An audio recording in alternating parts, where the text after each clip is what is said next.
the value of the Chinese currency. Donald Trump telling me earlier, all this friendly trip is doing is making us look like pushovers. Well, you have to understand, Neil, I know China. I know many of the people in China. I know many of the big business people, and they're laughing at us. They think we're so stupid, and our representatives are so stupid that they can't even believe what they're getting away with. They take our money. They suck it out of us. We charge them virtually no tax, and then they loan it back to us. And then they have our treasury bills, and they say, oh, gee, we have to be afraid of China because they have our treasury bills. It's ridiculous. And you know, again, the problem with our country is we don't manufacture anything anymore. I mean, very, very little. China's doing all. I just bid furniture out on a major project I'm doing, and I have 6 bids. Every bit of furniture is being made from China. The one from America is more expensive because of all the other problems that have been caused by us. So, you know, if we why wouldn't you give, even though it's expensive, why wouldn't you give the American company the job? I did. You did? Okay. Yeah, I have to tell you, I did. Because you know what? They actually make a much better product.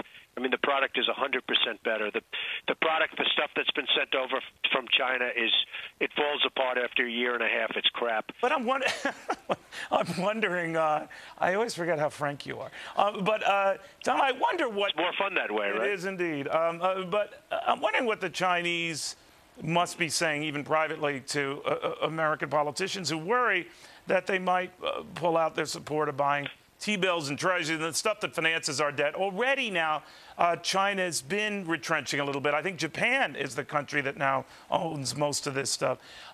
So maybe they're threatening to make good on that. Neil, we have all the power.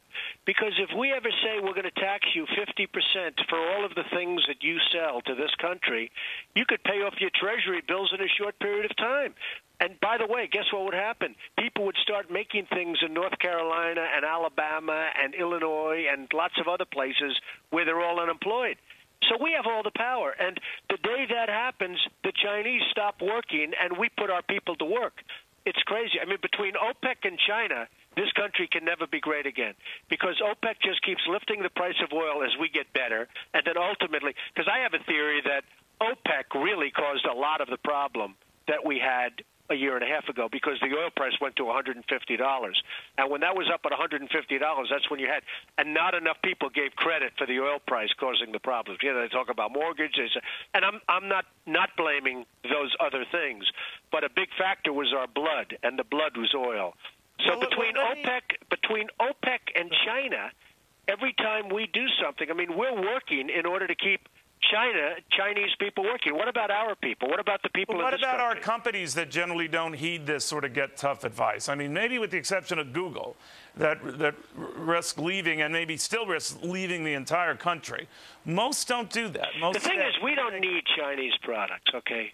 We need oil, unfortunately, because there's so many alternatives now that pretty soon maybe that can change if we're smart. But we don't need Chinese products. And frankly, so if you they've taken advantage. So let's say you're with Tim Geithner and his Chinese counterpart, and you're talking man-to-man there.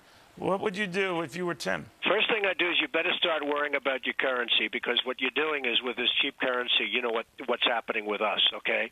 So number one, and they are manipulators, there's no question about it, just the way they manipulated in the Olympics with their 13-year-old kids that weren't supposed to be there, just like on their anthem sung by somebody that wasn't singing, if you remember that mess. That's right, not about that.